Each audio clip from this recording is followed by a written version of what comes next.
And because of the mentoring I've had, it has really opened doors there are some places that I've gone to that in my wildest dreams I didn't know I would have had access to those places because of the kind of mentors I have. Okay, and it made, not that the path was so smooth, but it made it smoother. So that's why I'm now there, trying to do the same thing, pass it forward to the other people, to the next generation, to people, so and tell them that academic is sweet. This thing is challenging, but when you start reaping the benefits, well, it is nice. Everyone, and welcome to another session of Academic Research Logs. Today, I've got a very special woman with me, and I consider a great privilege to have a connection with her. And she is here today on Academic Research Logs, and I'm very honored to have her here with me. And before we go into the very interesting topic that I think we've got today, very important topic actually, I would like you to please introduce yourself, if that's very okay with you, please. So if you want to start by introducing yourself to us. Okay. My name is Ngozi Oguguah, PhD. I'm a Chief Research Officer with Nigerian Institute for Oceanography and Marine Research, Lagos, Nigeria. That's it. Oh, thank you. You have been very humble as well, I think, because I know you've got quite a wide range of influence and impact, and you do so much more that goes beyond that title as well.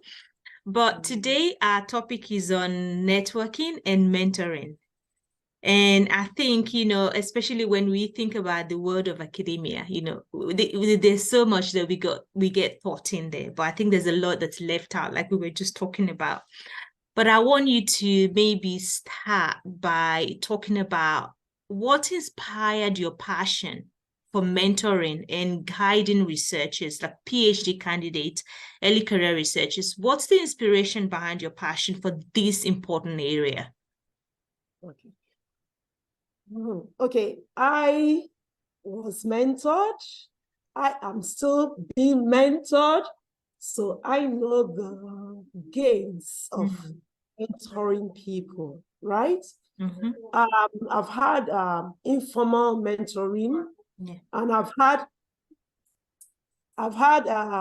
formal mentoring, and the informal ones happened as I evolved from my secondary school, university, in my workplace. The formal mentoring that I've had, and the formal mentoring training that I've had, is through AWAD.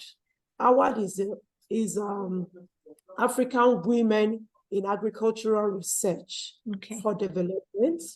It's a 2-year fellowship that is mostly about mentoring.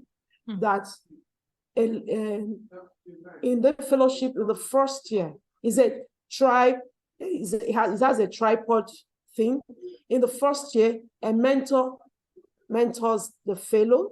Then in the second year, the fellow now has a mentee that she now passes the training to, right?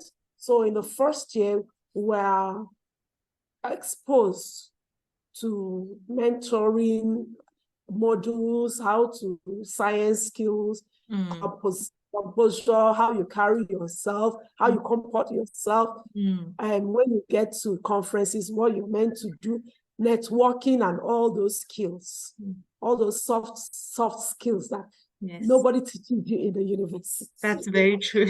So I was privileged to get those skills, right? So after getting those skills, I said, what do I do now with those skills? I said, okay, let me give back. And in giving back, I learned, because when you're mentoring people, You learn is a two-way thing. You're teaching them and you're learning from them.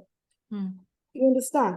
Even in the home now, even I have children, my twins are 23 years old, and the baby of the house is 11-year-old. Oh, wow. And I learn from them every day. The other day, I wanted to do something. My baby, okay, he's not a baby, my young boy, now showed me how to do mirror cast. Sharp, sharp. People, he has already done it. Mommy, no, you can do it on, you can do it, see it on the TV. You don't need to use your phone.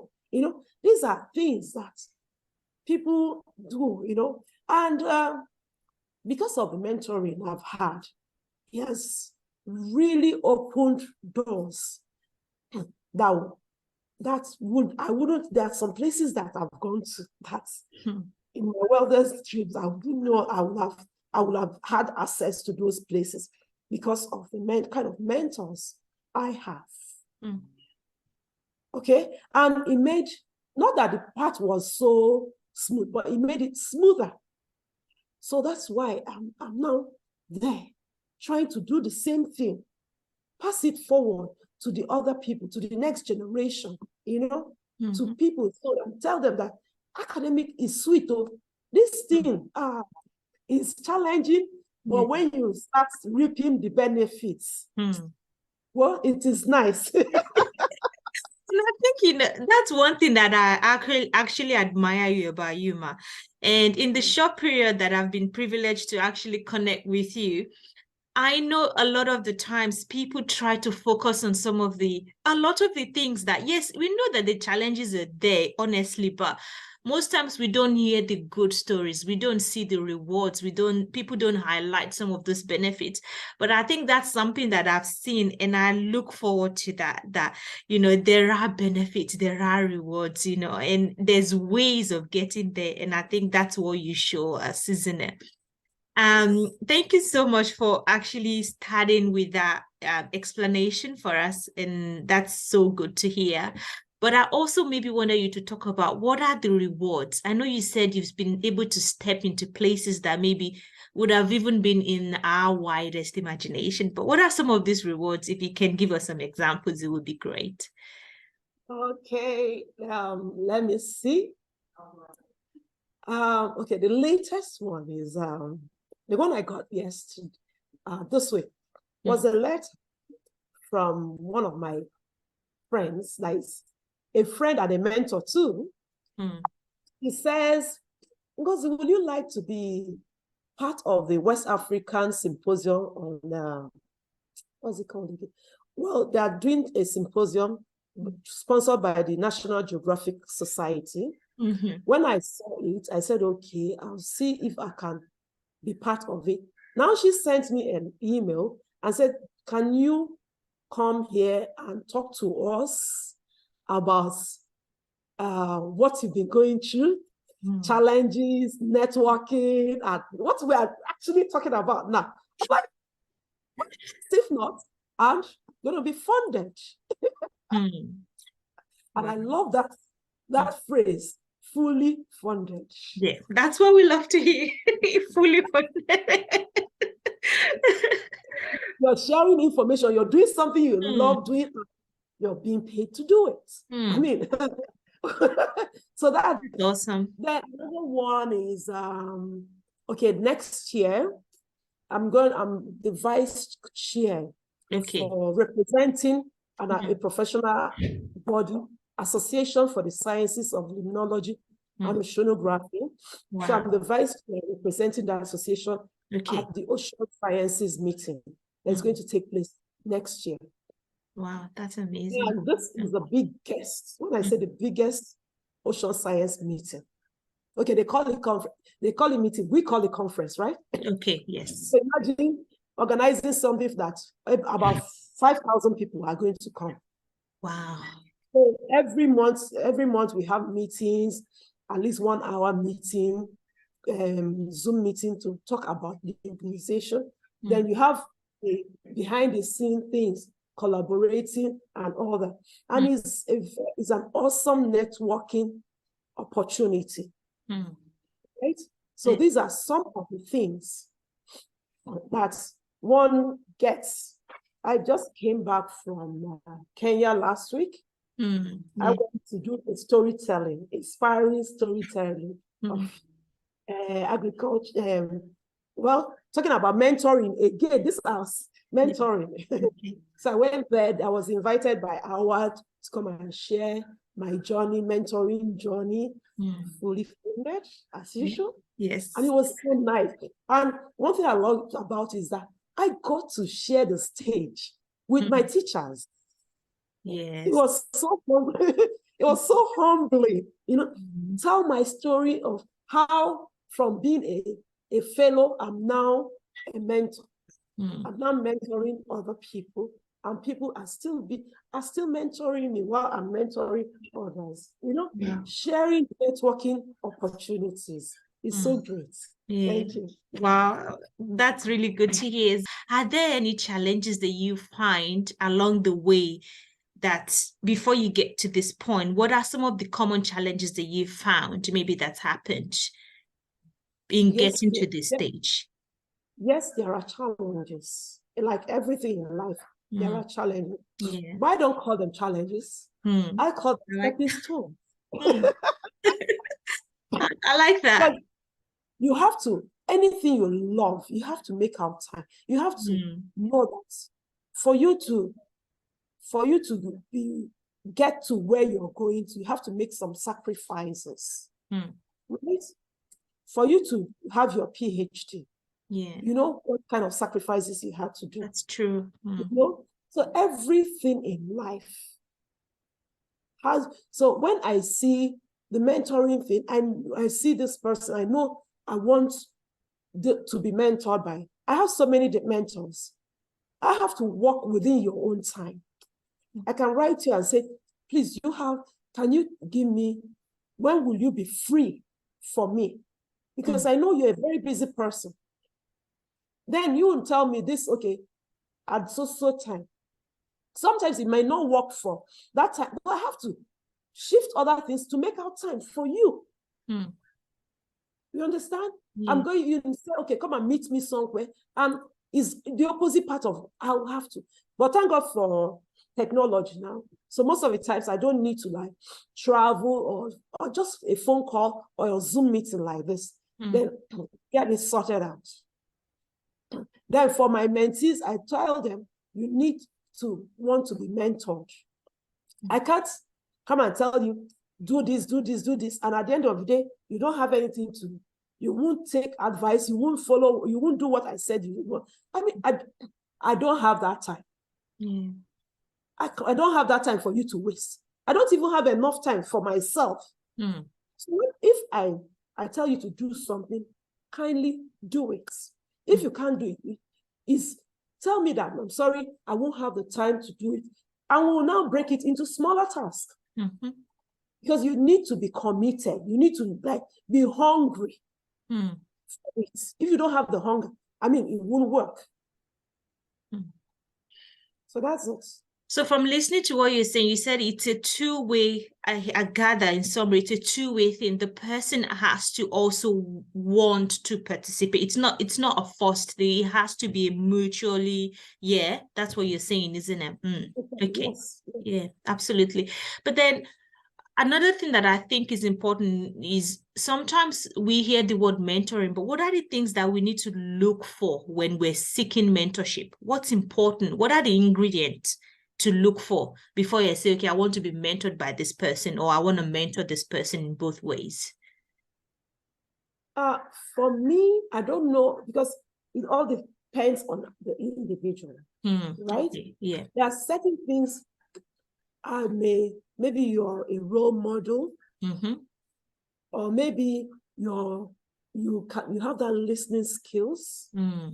Maybe the way you speak, I've heard you speak to some people, and I like the way you speak, or maybe there's somewhere you're linked to an organization that wants to penetrate, So there are different things that will make me, actually reach out to somebody and tell the person, please, can you mentor me?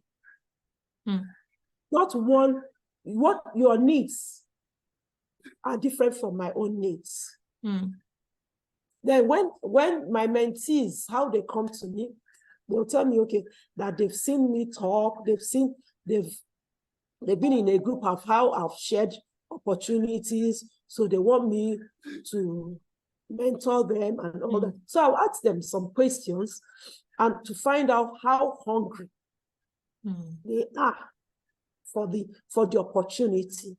Then after talking to them, I'll give them some little assignments.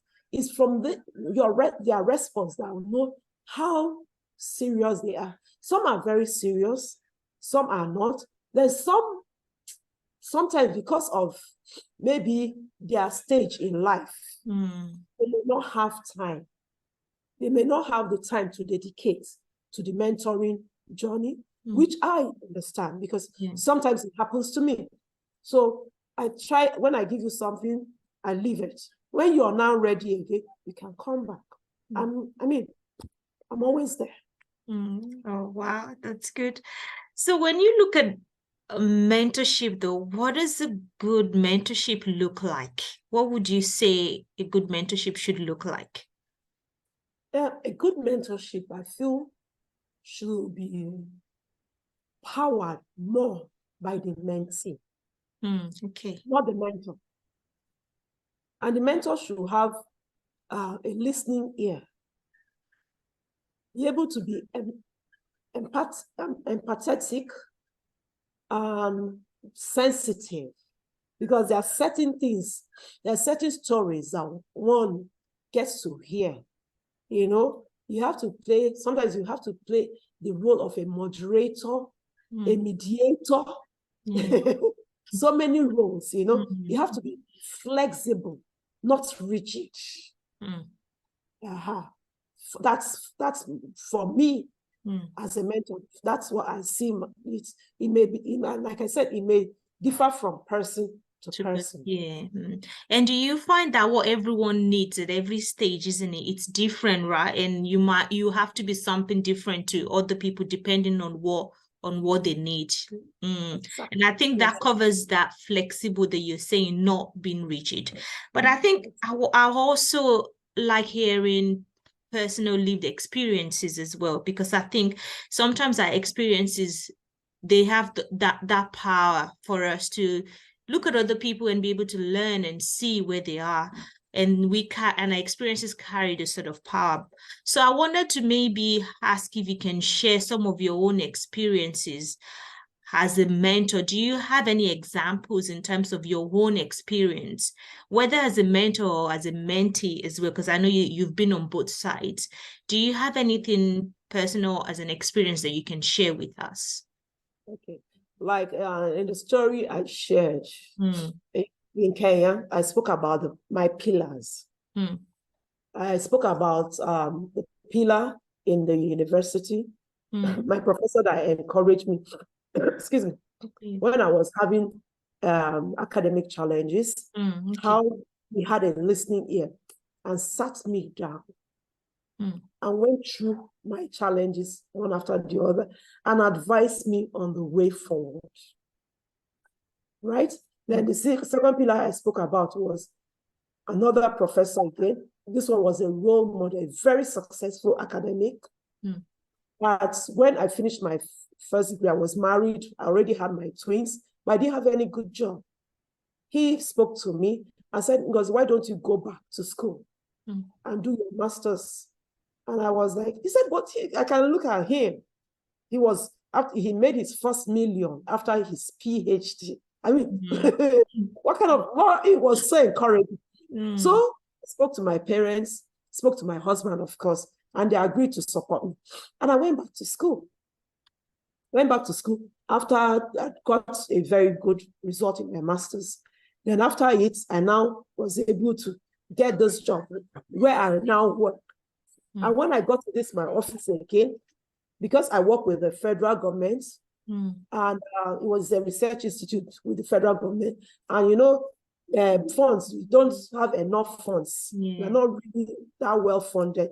Then my boss said, okay, now we could use our institute as a platform and start seeking for external fundings, start looking for external opportunities, you know. So, and he was there, he encouraged us. And once you apply for anything, you will, once it's within the mandate of this institute and is at no cost to the institute, you will approve.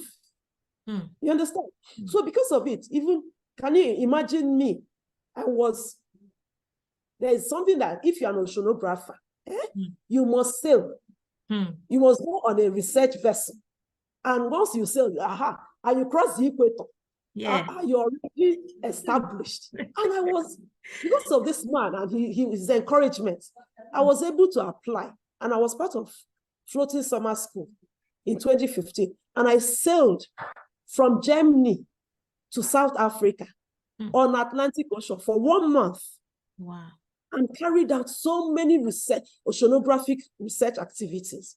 So these are part of the things these are the mentors that really impacted on me positively. So that made me, then I now went for Howard.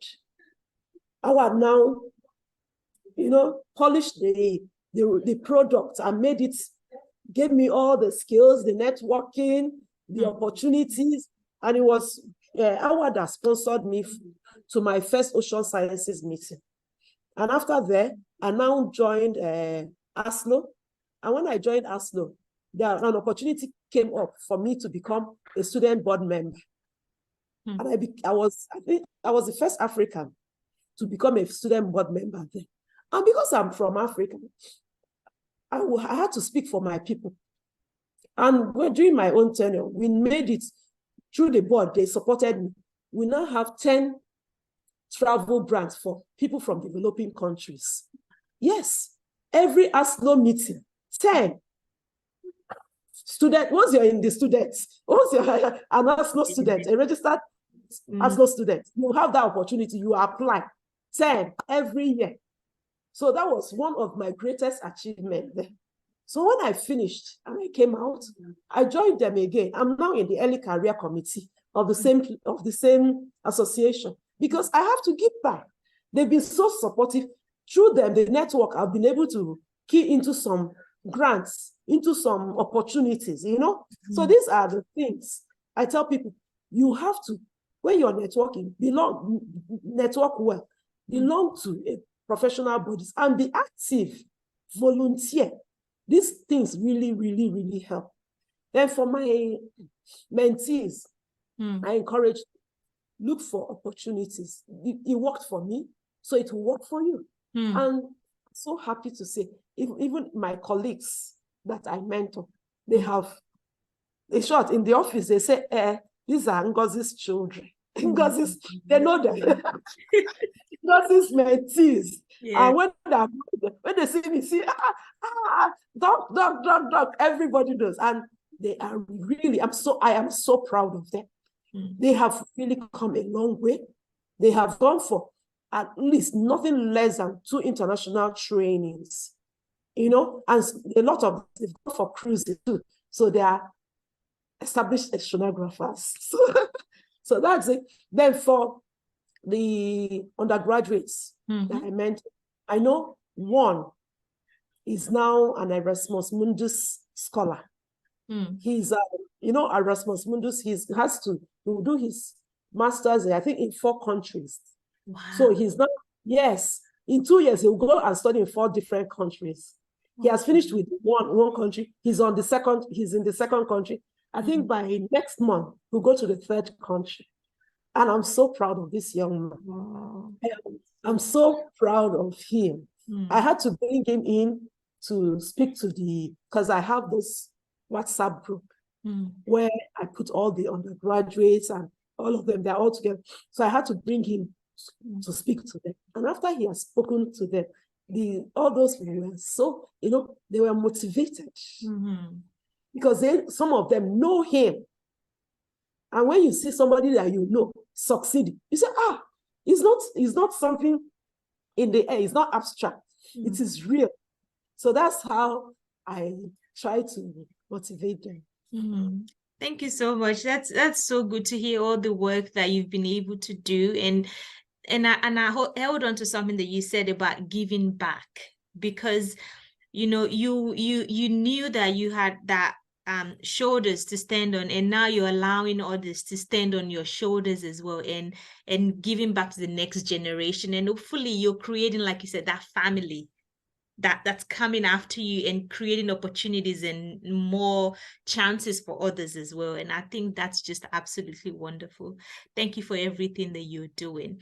I've got a couple more things that I also wanted to explore with you when we're nearly towards the end of the interview, but I was wondering if you maybe can expand a little bit on the area of networking, because I think sometimes as researchers, we can often get so carried away with the research. And sometimes we forget the impact of networking. And I maybe wonder you to give some guidance in regards to networking. What do you think about networking, and how can we make it work? Networking, is a skill that every successful researcher should have. You can't compromise with it. You can never, because it opens doors. Just a phone call. I have this Professor Stella Williams. Mommy, I must call your name here. Prof, I'll tell mommy, I'm going to South Africa. You say, hey, okay, I have missed my son. She'll give you the number. As she's giving you the person's number, she's calling the person to tell the person that Ngozi is coming. And once you get there, it smoothens out the bottlenecks, everything. So how do you network? You start from your office, from where you live. Sometimes it's not easy. It's a process. I used to be an introvert, but you have to train yourself to come out, to be friendly, reach out to people, join WhatsApp group. People say, thank God for WhatsApp groups. Join the WhatsApp groups. Be active. If they request for something, you know it, say, yes, this is where you can get it from. They are requesting for, immediately go to Google the thing, sharp, and send the link. You don't have to do all the research, just send link. So next time they'll remember you, this person has been helpful. And you reach out, open up. You need something, say it. Join professional bodies. Be active. They need volunteer for something. Just be there. Talk to people. That's it. You know one person will know the other person. Then they'll connect you. Go for your town's meeting. Town's meeting, they help a lot too. Your church meeting. Your all this society, all these things that people go for. Be social. Be a social person and be helpful. Reach out, share. As you're sharing, people are receiving and they are giving back. Thank you very much. And I think that's why it's in being helpful as well, because it's a two-way, everything. And if we sum it up, it's a two-way thing. It's never a one-way street, isn't it? You get a give and take, right? Isn't it? Being helpful and all of that. So thank you so much, Ma. I really do appreciate. And I am very very, very that word sometimes fail me, but I've followed you closely, and I just wanted to say thank you so much for your word, for everything that you're sharing and the space that you're occupying. Thank you so much. But before we go, is there any other word of advice or any last comment that you just want to leave here with people that are watching? Is there anything you would like to leave with? Okay. Do whatever you want. Do what you're passionate about.